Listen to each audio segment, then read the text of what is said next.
jusqu'à minuit sur RMC en simultané sur BFM Sport ou sur rmcsport.fr. Vous cliquez sur l'after, vous avez le son et l'image. François Malardo et Jonathan Macardy sont à mes côtés. On a longuement parlé des 32e de finale de la Coupe de France qui continue demain avec plein de belles affiches. Il y aura notamment ce match entre Rennes et le Paris Saint-Germain à vivre dès 21h sur RMC. On va aller en Espagne. Tiens, retrouver Fred Armel. Salut Fred. Hola chicos.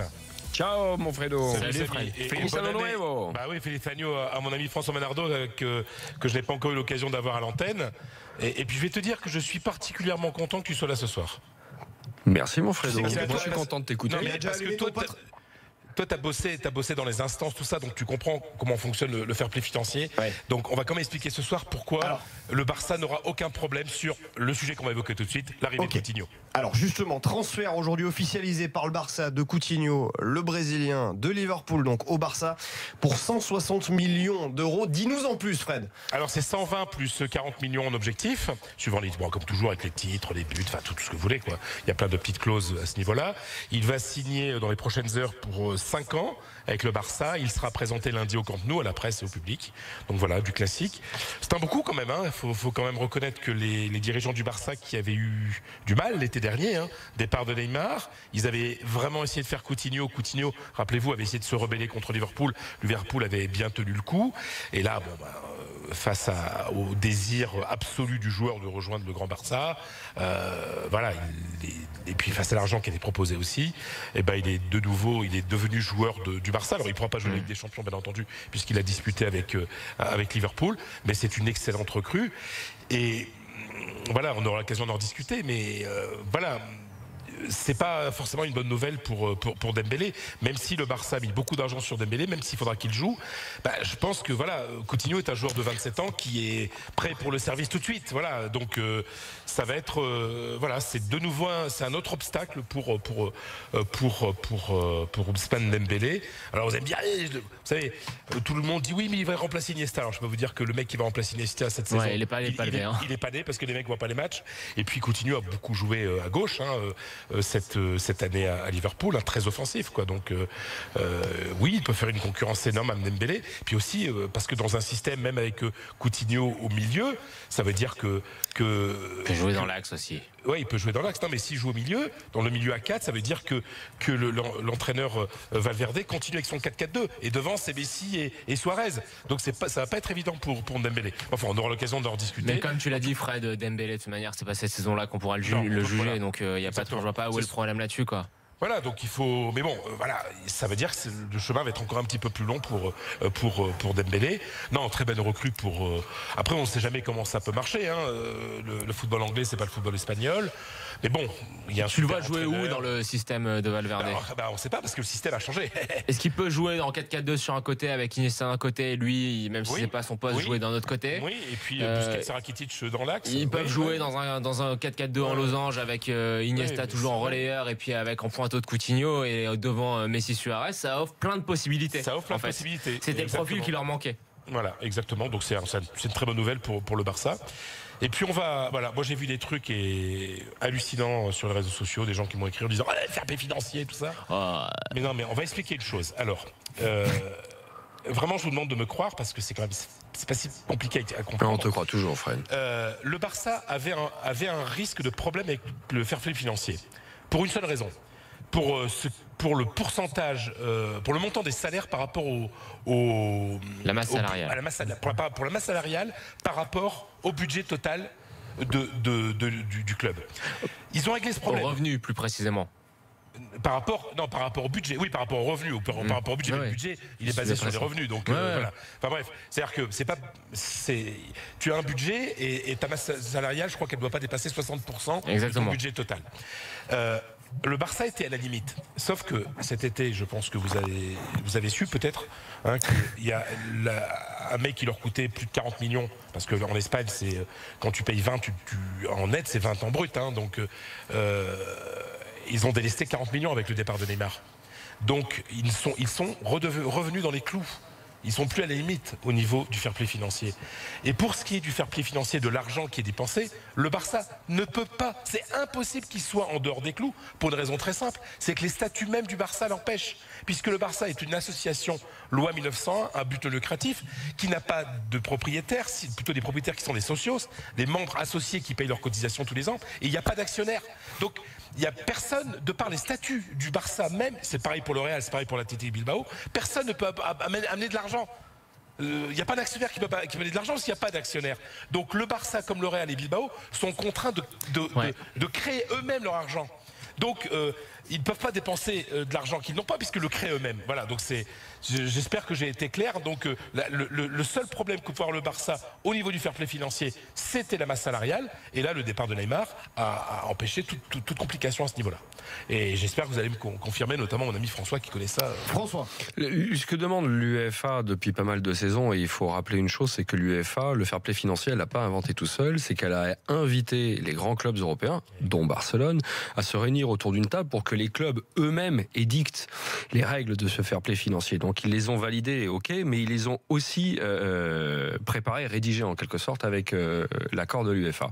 C'est qu'elle te demande d'avoir du cash flow, c'est d'avoir des provisions pour que, au cas où tu puisses être embêté avant d'être sanctionné, tu puisses être un petit peu dans l'orange et t'approcher du rouge, et bien que tu fasses la démonstration que tu as suffisamment de potentialité de revenus, ce qui est évidemment pas un problème pour un club comme le Barça. Mais de revenus propres.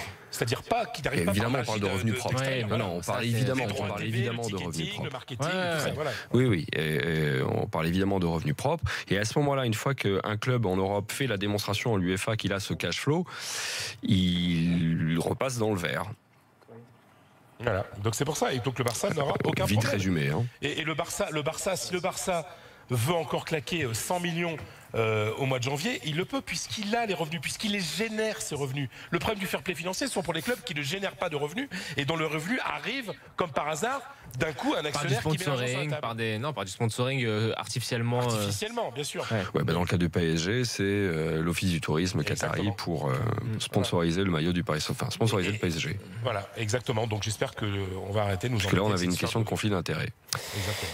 Ok, messieurs, juste pour terminer avec le mercato du jour, vous savez que Mitrovic a été recalé à la visite médicale à l'AS Saint-Etienne. Voilà, donc il devait venir renforcer les rangs stéphanois, le défenseur serbe de la Gantoise en Belgique, sauf que voilà, il y a eu des petits soucis médicaux qui ont été décelés à la visite médicale. En fait, il est concrètement apte à jouer, mais en prenant des risques pour son physique et en prenant de gros risques de se blesser. C'est pour ça que Saint-Etienne finalement a préféré, après visite médicale, ne pas le faire venir. Fred, tu restes avec nous évidemment parce que on continue à parler également de l'Espagne.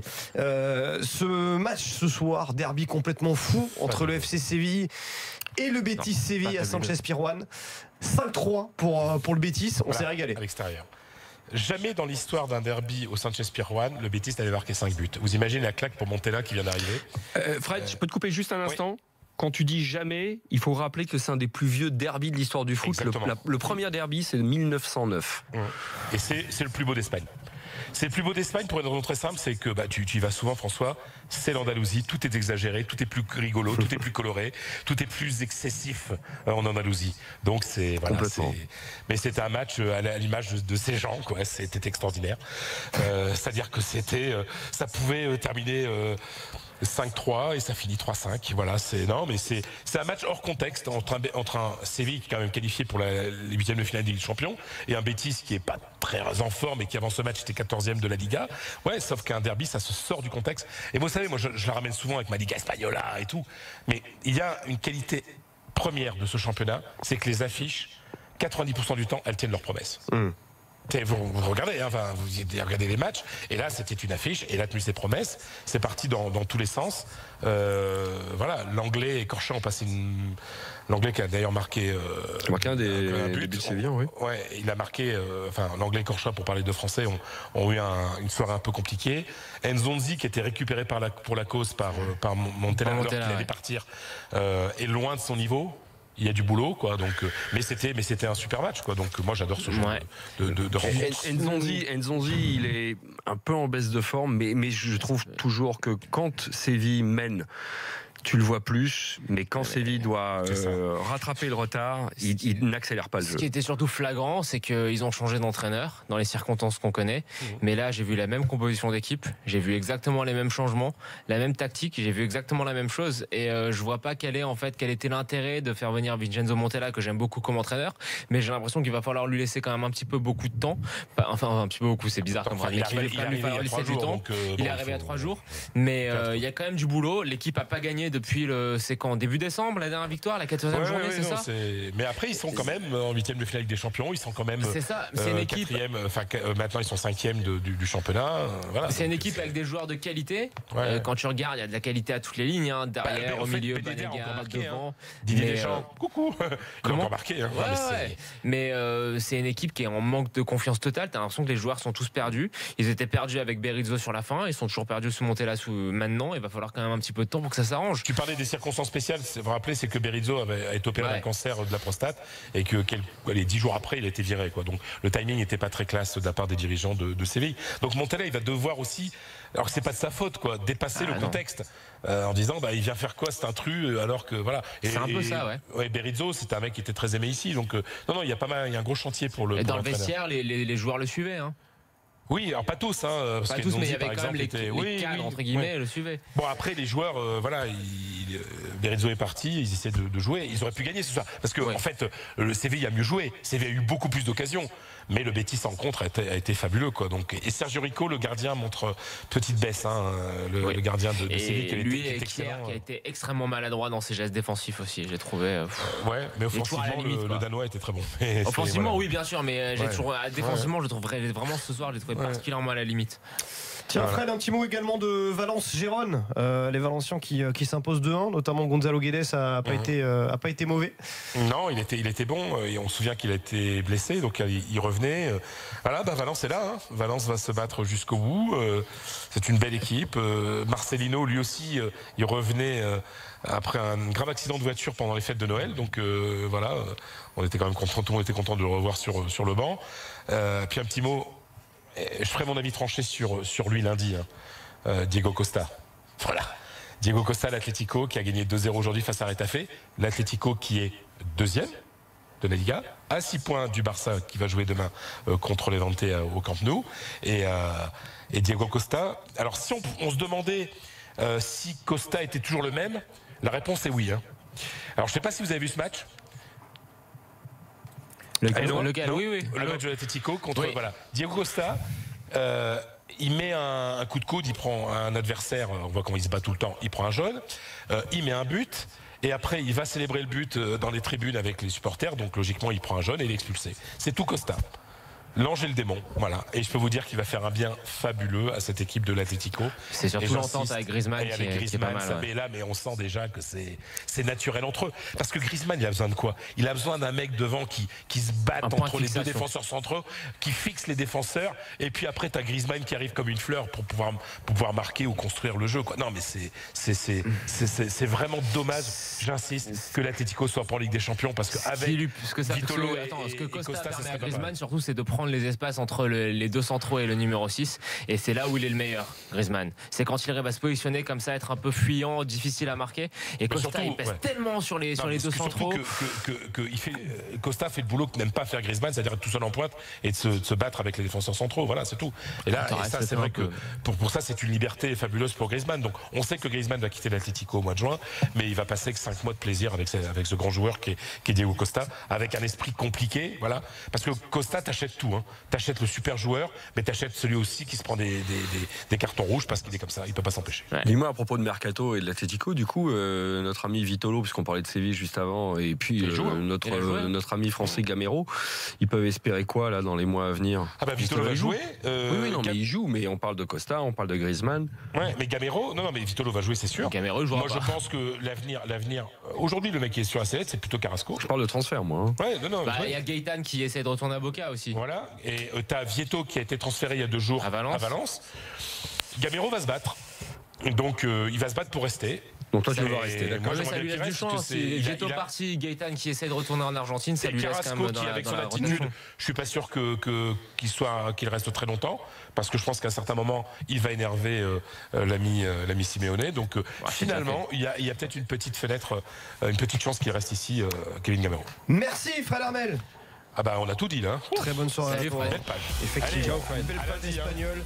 Je vous renvoie vers le site rmcsport.fr pour tous les résultats des 32e de finale de la Coupe de France qui sont joués aujourd'hui. Les 32e de finale qui continuent demain avec de belles affiches, notamment Rennes PSG. Ce sera à 21h à suivre sur RMC. Évidemment, bonne soirée Jonathan, bonne soirée François. Déjà ? Et bonne soirée à tous. Ouais, La c'est star, passé vite, fini hein. et ça revient demain. On était excités ce soir.